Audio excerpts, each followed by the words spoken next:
Bismillahirrahmanirrahim. Assalamualaikum warahmatullahi wabarakatuh. Kita kembali berjumpa. Pada kesempatan kali ini kita kembali membahas mengenai SIPD penata usahaan.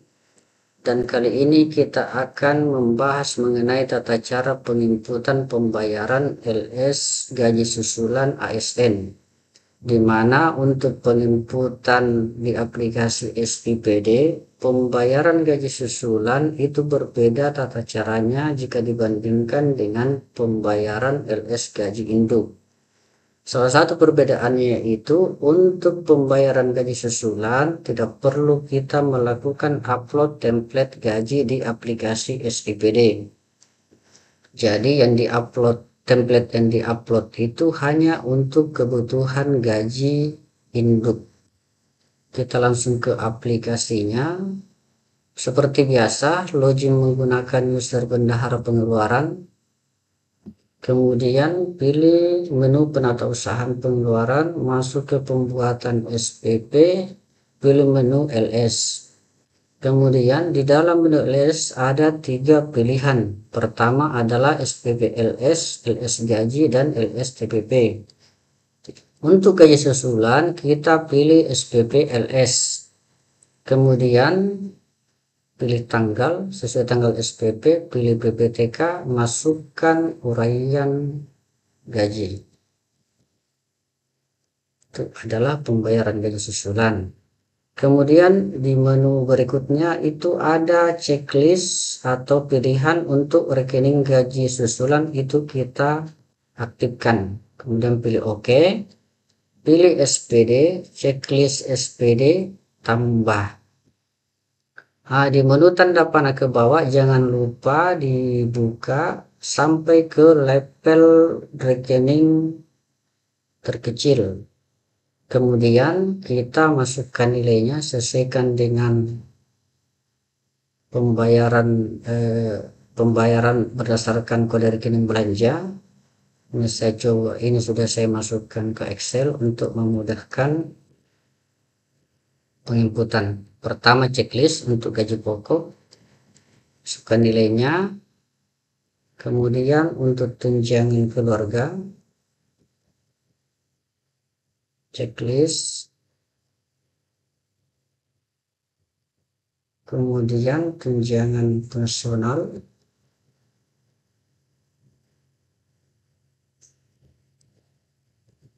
kemudian tunjangan beras,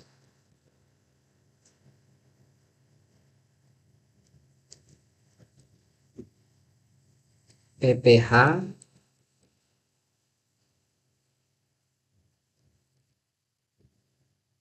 pembulatan Rp10,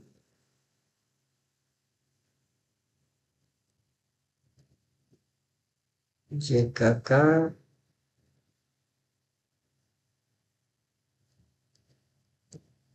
terakhir adalah JKM.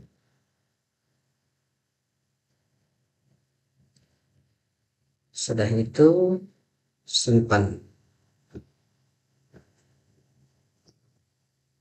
Kemudian untuk melihat cetakan, kembali ke LS, kemudian lakukan preview. Ini kita harus samakan atau cross check kembali minimal nilai totalnya.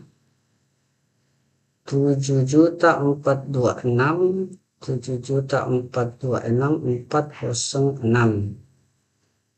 Kemudian kalau kita mau pastikan lagi, cek per rekening belanja. 5211.500 gaji pokok, tunjangan keluarga 729.610, fungsional PNS itu 100.000, beras 289.680, dan seterusnya. Oke, setelah selesai kita input SPP, kita logout dari user bendahara pengeluaran, kemudian login menggunakan user PA untuk melakukan pembuatan SPTJM SPP. Kemudian buat SPTJM SPP, copy nomor SPP, ubah nomornya SPTJM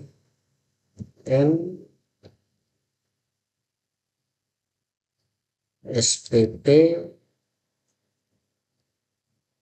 ini gaji susulan.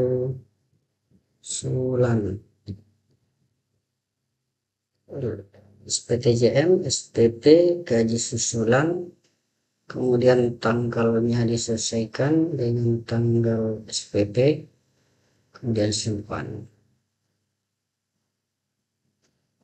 Oke, setelah itu logout lagi dari user. Kalau mau melihat hasilnya boleh, kita ke preview dulu. Ini hasilnya. Bermanual yang kita masukkan, ternyata ada salah susulan. Itu harus tambahkan ls. Kalau salah di sini itu masih bisa kita hapus. Oke, kembali buat, kita copy ulang. SPTJM garis datar SPP garis datar gaji susulan garing ls tanggal 6 simpan. Oke, kita preview ulang kembali.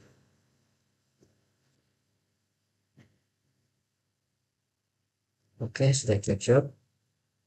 Kita logout lagi dari user PA, kemudian login menggunakan user PPK untuk melakukan verifikasi SPP. Kemudian pilih SPP belum diverifikasi, kemudian verifikasi sekarang. Ini untuk melihat SPD yang telah dibuat oleh kuasa BUD atau BUD. Kemudian untuk melihat DPA ini per kegiatan SPP LS yang telah dibuat oleh bendahara pengeluaran dan SPTJM yang telah dibuat oleh PA. Setelah dianggap semua sudah oke, checklist, kemudian pilih ya, kemudian tanggal dimasukkan, tanggal 6 juga, kemudian verifikasi. Oke. Setelah itu masih di user PPK, kemudian lakukan pembuatan SPM, kemudian pembuatan SPMLS, kemudian buat SPMLS, pilih tanggal, kemudian menggunakan rekanan iya, pilih rekanan, dan untuk melakukan penginputan data rekanan itu silakan login menggunakan user bendahara pengeluaran. Di sana ada menu rekanan, dan untuk tata cara penginputan data rekanan silahkan dinonton video sebelumnya, yaitu video mengenai tata cara pelimpahan TBP, kemudian BKU, SPJ dan LPJ. Kemudian di SPM itu ada potongan pajak. Nah, kalau di SPPD itu potongan-potongan pajak itu dilekatkan di masing-masing kode rekening belanja. Misalnya untuk IOP 1%, kemudian misalnya untuk PPH itu dilekatkan di kode rekening PPH. Kita coba lihat untuk potongan. Untuk beberapa potongan itu diantaranya adalah potongan pajak, potongan JKM, potongan JKK, itu tidak ada masalah. Yang masalah itu adalah potongan IWP 1% dan IWP 8%, karena untuk IWP 1% itu ada 4 kode rekening belanja yang kena potongan IWP 1%. Di antaranya adalah gaji pokok, tunjangan keluarga, tunjangan jabatan, dan tunjangan fungsional. Sedangkan IWP 8% itu adalah gaji pokok dan tunjangan keluarga. Saya sudah coba melakukan simulasi untuk menyebar di beberapa kode rekening belanja untuk IWP 1% dan 8%. Nah, yang masalah dicetakkan di SCPD itu menjadi double-double. Menjadi double-double seperti ini contohnya. Ini adalah IWP 1% untuk gaji pokok, kemudian ini adalah IWP 1% untuk tunjangan keluarga, dan ini adalah IWP 1% untuk tunjangan pensiunal. Sementara kalau kita lihat di Ampra itu dia menjumlahkan total IWP 1% langsung 70.000, sedangkan IWP 8% 475. Untuk itu kita simpulkan bahwa untuk penginputan potongan SPM itu untuk IWP 1% dan 8% kita lekatkan di satu rekening belanja saja, yaitu rekening gaji pokok PNS. Kenapa? Karena di gaji induk juga seperti itu modelnya. Untuk IWP 1% dan 8% itu hanya diinput totalnya saja. Oke, untuk melakukan penginputan pilih IWP 1%, kemudian tambahkan lagi potongan N1%-nya. Kemudian untuk nilainya kita pilih nilai lainnya.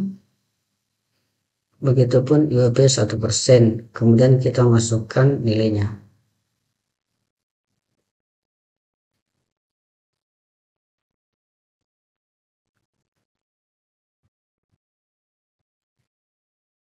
Kemudian untuk potongan berikutnya yaitu adalah PPh. PPh itu 45.000, sama pilih PPh 21, kemudian nilai lainnya, masukkan nilainya. Kemudian potongan untuk JKK, tambah potongan, pilih JKK, jaminan kecelakaan kerja, pilih nilai lainnya, masukkan nilainya. Kemudian selanjutnya kita input potongan JKM, jaminan kematian, pilih JKM, kemudian pilih nilai lainnya.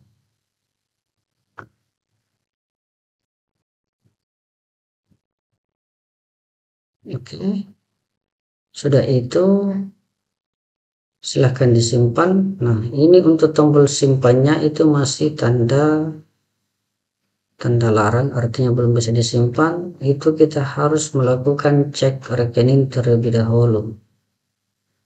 Oke, sampai muncul sukses kemudian tutup, baru bisa tersimpan. Oke, kita pastikan dulu cetakannya. Oke, seperti ini seharusnya cetakannya seperti ini. Kemudian kita sandingkan dengan SPM yang kita buat.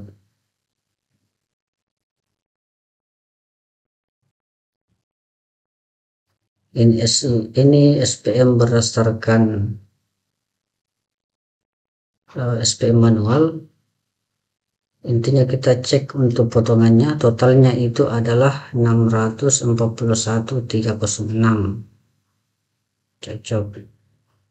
Kemudian untuk nilai total yang dibayarkan adalah 6785.100.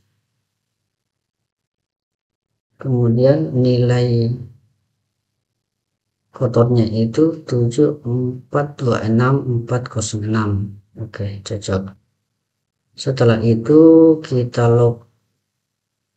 logout dari user PPK, kemudian login menggunakan user PA untuk melakukan penginputan SPTJM SPM.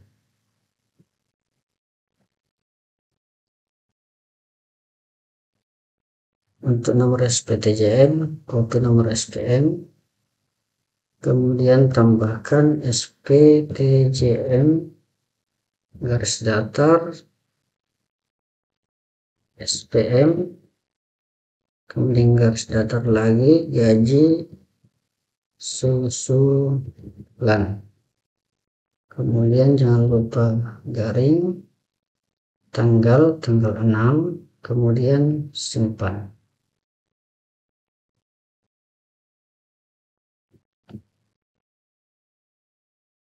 Oke, ini adalah SPTJN hasilnya. Kita perhatikan kembali, saya kira sudah cocok.